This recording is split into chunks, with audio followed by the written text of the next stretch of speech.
Over the years, I've learned something simple but powerful.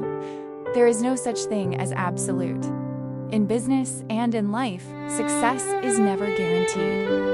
Sometimes the probability is 5%, sometimes 50%, sometimes even 99%. But it is never 100%. Because when people stand in different positions, under different pressures, with different responsibilities, their judgments will always differ. Years ago, a senior expert at the audio equipment company where I worked once told me, "Everything is relative. The only absolute thing is relativity." That sentence stayed with me. It changed the way I look at problems, especially in human resources. When you work in HR, you don't deal with machines. You deal with people, and people are not perfect. Every individual carries unique personality traits that shape how they think, react, and make decisions. That's why I began studying the DISC personality model, developed by psychologist William Marston in the 1920s.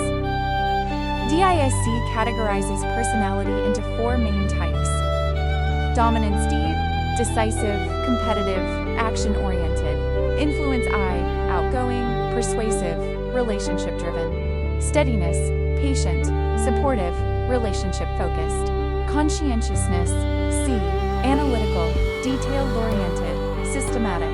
Understanding DISC helped me see that workplace conflict is rarely about right or wrong. It is often about differences in personality.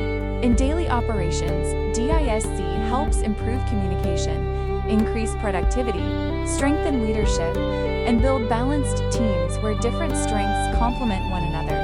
But real life is never textbook perfect. I've worked with leaders who clearly carried 2 strong traits. For example, D and I. They were decisive, charismatic, fast-moving, but sometimes they changed direction quickly. A decision agreed upon in the morning might be reversed 10 minutes later. Their energy was powerful, but also influenced by multiple pressures. The first time I experienced that, I was shocked. The second time, I adapted. Instead of presenting one solution, I began preparing 2 or 3 options. That way, leadership could choose, and even if direction shifted, I was ready. Flexibility replaced frustration. I applied the same principle when handling employee situations.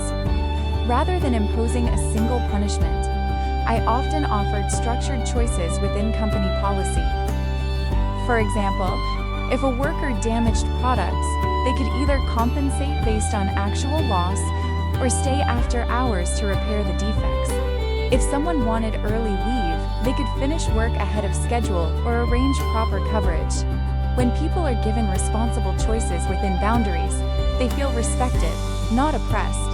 And when they choose, they take ownership. Over time, I realized leadership is not about controlling outcomes. It is about understanding perspectives. It is about balancing individual interest, employee well-being, and company sustainability, knowing there is no absolute answer, only the most appropriate one for that moment. Sometimes I joke that after working with so many different personalities, I may carry all 4 DISC traits myself. Maybe that's not entirely a joke. Maybe that's growth. Thank you for watching my video. I wish you peace, joy, and happiness in your life.